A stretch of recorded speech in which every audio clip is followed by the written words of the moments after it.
আমি আজকে ভোর ভোর উঠে ছাদে এসেছি জাস্ট এই ফুলটাকে দেখার জন্য।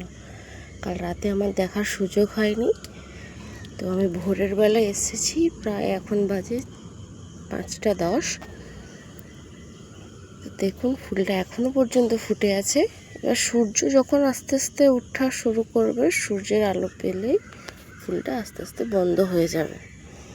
আমি তো রাতে বলতে খুব একটা রাতে নয়, 9টার দিকেই পরাগায়ন করে দিয়েছিলাম, যাতে এই ফুলটা ফলে সেট হয়ে যায়। তারপর দেখা যাক ফুলটা কেমন অবস্থাতে থাকে। দেখুন ফুলটা, দেখুন কত সুন্দর লাগছে। আর এই গাছটার ফার্স্ট এই ফুলটা ফুটলো। গাছটা কিন্তু আমার এখনও 1 বছর বয়স হয়নি। এই গাছটা ছোট, প্রায় 9 মাস কি 10 মাস বয়স হবে এই গাছটাতে। সেই গাছেই ফুল চলে এসছে। এবার ফল হয় নাকি ওটাই দেখার পালা। পরের ভিডিওতে দেখা হবে। আজ এতটুকুই।